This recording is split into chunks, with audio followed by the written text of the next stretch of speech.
Selamat pagi saudara-saudaraku, selamat berjumpa kembali melalui renungan pagi hari ini.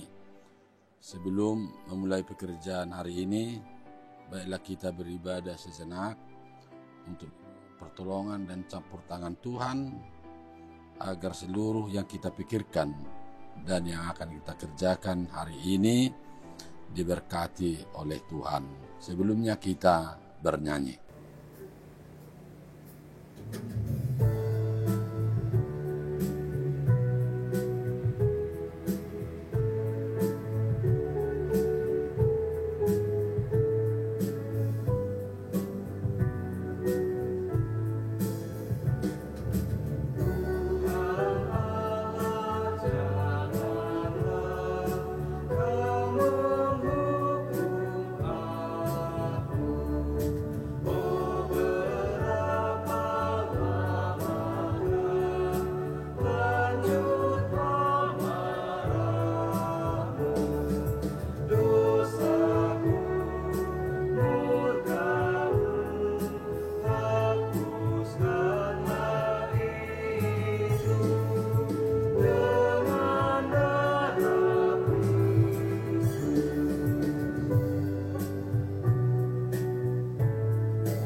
Kita berdoa. Kasih karunia dan damai sejahtera dari Tuhan Allah dan dari anaknya Tuhan Yesus Kristus kiranya menyertai saudara-saudara. Amin.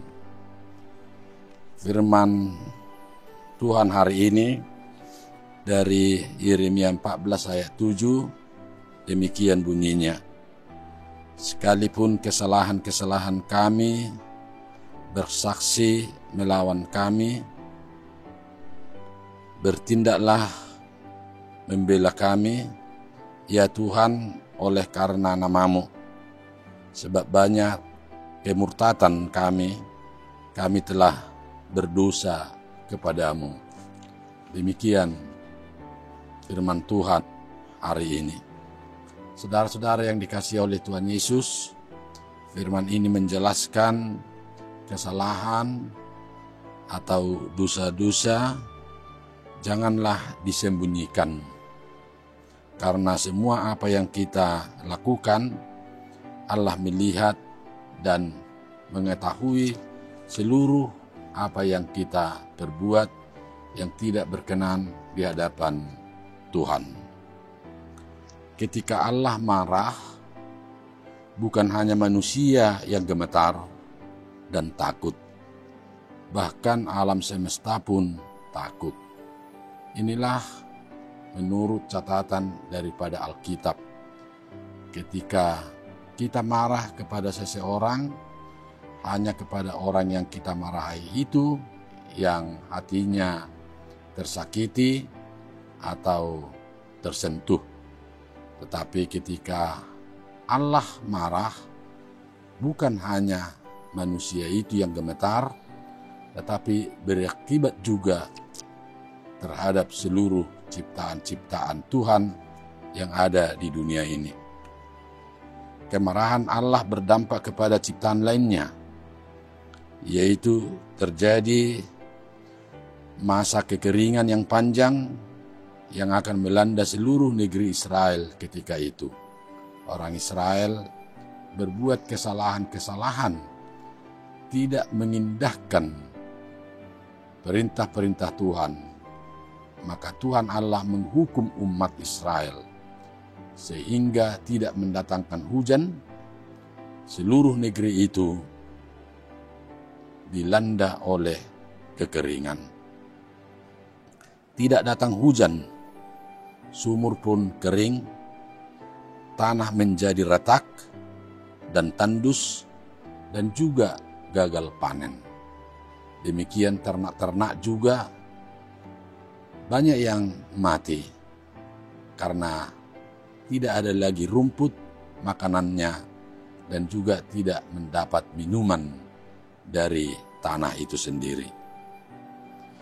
Yang terdengar hanyalah tangisan dan teriakan minta tolong. Jadi seluruh umat Israel ketika itu, karena Tuhan murka, maka di sana sini terdengar isak tangis dan juga teriakan-teriakan minta tolong dan minta ampun supaya Tuhan mencabut murkanya dengan menolong dan juga mengasihi umat Israel.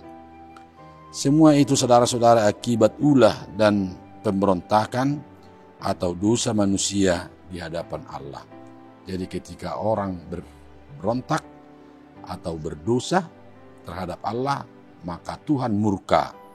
Kemurkaan Tuhan itu berakibat kepada manusia dan seluruh ciptaan-ciptaan yang lain. Seperti dalam ayat ini, Tuhan tidak mendatangkan hujan sehingga tanah kering, tandus, retak. Manusia tidak ada lagi untuk minuman setiap hari, dan tumbuh-tumbuhan dan tanaman-tanaman juga semuanya mati.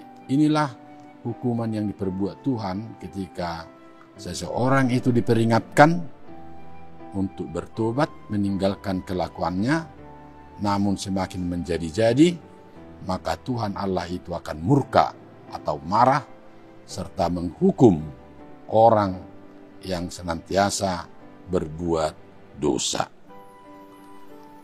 Tapi saudara-saudara, dalam Yesus Kristus ada pengampunan dosa. Bertobatlah, mulailah dengan hidup yang baru, agar Yesus tidak murka kepada kita. Artinya, kita sudah memasuki pasion dan juga kemenangan akan kebangkitan Tuhan Yesus, pertanda kasih Allah itu yang menyelamatkan dengan memberikan anaknya mati di kayu salib dan bangkit pada hari yang ketiga. Disitulah pengampunan kasih Tuhan itu yang menyelamatkan sehingga tercukupkan kebutuhan-kebutuhan kita. Jagalah dirimu saudara-saudara supaya Allah itu tidak murka. Jagalah hidupmu, perkataanmu saudara-saudara, supaya Yesus itu tidak marah, tidak menghukum saudara, karena Dia telah memberikan nyawanya untuk menebus kita dari dosanya, dosa-dosa kita, supaya kita beroleh kehidupan yang kekal. Selamat Paskah, Tuhan Yesus memberkati. Amin, kita berdoa. Terima kasih Tuhan Yesus, ketika Allah murka bukan hanya manusia itu gemetar, tetapi seluruh ciptaan Tuhan berdampak yang tidak baik. Seperti Tuhan tidak mendatangkan hujan, sehingga negeri tidak dapat lagi menumbuhkan tumbuhan, dan air juga sangat susah. Karena Tuhan murka terhadap dosa-dosa ataupun pemberontakan orang Israel. Demikian juga dalam masa-masa kami pada saat ini, supaya kami menjaga mulut, menjaga pekerjaan dan pikiran kami, untuk senantiasa melakukan seluruh pekerjaan dan perkataan kami sesuai dengan kehendak Tuhan, supaya Tuhan Allah mendatangkan berkat-berkat dan kebutuhan-kebutuhan kami di dunia ini. Dan kami bersyukur karena Allah menebus kami dalam kematian Tuhan Yesus dan kebangkitan-Mu, sehingga kami diampuni atas dosa dan pemberontakan kami, maka kami beroleh kehidupan yang kekal. Terima kasih atas firman-Mu ini. Dan saya berdoa untuk seluruh anggota jemaat yang ada di Kota Batam maupun di luar Kota Batam. Mereka yang mendengarkan renungan ini, terberkatilah kehidupannya. Cukupkan kebutuhan-kebutuhan hidupnya jasmani dan rohani. Dan bagi orang yang sekolah, berikan hikmat, kepintaran, dan kerajinan. Dan ketika putra-putri kami yang sudah dapat umurnya, supaya Tuhan memberikan jodoh agar mereka dapat berkeluarga masing-masing. Karena inilah sukacita kami di dalam Paskah ini. Kami berdoa supaya Tuhan mendengar doa hamba-Mu ini dan memberikan yang terbaik bagi kehidupan kami masing-masing. Hapuskan dosa kami agar kasih berkat-Mu tidak terhalang untuk kami. Inilah doa kami di dalam Tuhan Yesus. Kami mengucap syukur. Amin. Anugerah dari Tuhan Yesus, kasih dari Allah Bapa, serta persekutuan dari Roh Kudus kiranya menyertai saudara-saudara. Amin. Saudara-saudara yang dikasihi oleh Tuhan Yesus, tetap saya himbau supaya kita senantiasa memakai masker, mencuci tangan dan menjaga jarak, supaya kita sehat-sehat selalu. Selamat Paskah. Shalom.